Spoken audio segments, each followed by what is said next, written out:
week we did Sasai Surakomi Ashi. Ashi means foot.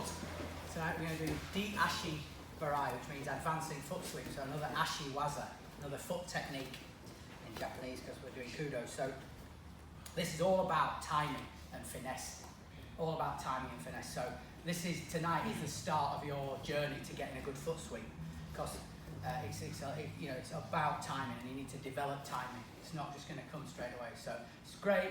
It's a brilliant technique because it's very simple, very efficient, not much effort in it. It's all about timing, but it will take time to get it. So take tonight as a foundation to go forward for De-ashi-barai, advancing foot sweep.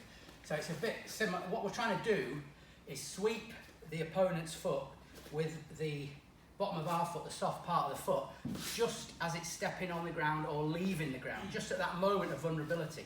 If it's anchored, it's not a foot sweep. There's a fraction of a second when it's just touching down and just lifting off. Just touching down, just lifting off. That is the moment of vulnerability. Sounds martial artsy. It is, so what we're going to do just to develop it, first of all, the technique involves a bit like last week's Sasai, steering with the hands, big pronounced steering motion, coordinating with the foot. But what we're going to do first, just to get an idea of the basic mechanics, is we're going to just grip up like this. Corey's going to stand straight towards me. He's just going to offer his foot very gently out and hover it above the foot, hover it any foot he wants, yeah. Just hover his foot off the floor, and I'm just going to go like that. And get the idea of a big steering motion, pulling down with the collar. Or we can do it either way. Either way we can do it. But Corey's just going to go like that, put his foot out, and I'm going to go like in any order you want, opposite foot. Just hover your foot out, offer it to your collar. So this time I'm pushing that way and pulling down the sleeve. Corey hovers his foot like that. So we're just going to, it's all about progression, this, to develop the time. We're just going to progress through various stages to get the timing. So we're going to do the same thing where we're just offering the foot and floating it, but we're just going to do it a bit more dynamically. So we'll just come forward and hover the foot still. We're really going to keep it hovered, but we're just going to give a bit of movement now for the partner. So I'll let Corey sleep me. So I'm just going to come forward like that. Really good. See, so we'll just, rather than just hovering it and waiting all day, we're going to go. So we're just looking for that bit more timing now.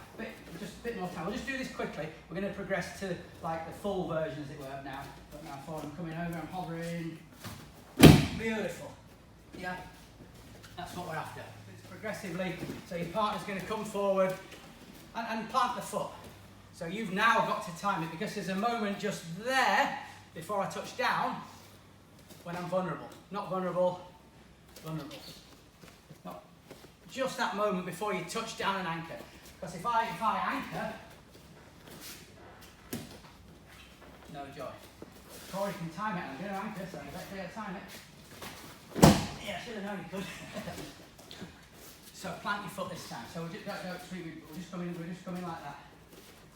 Just getting into this rhythm. You just come forward, sorry. Yeah, yes, yeah. We're getting into that rhythm.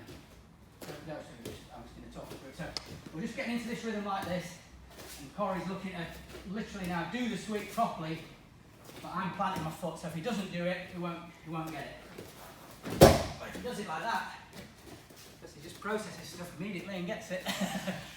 Yes, but do anchor your foot now. So we're getting into that.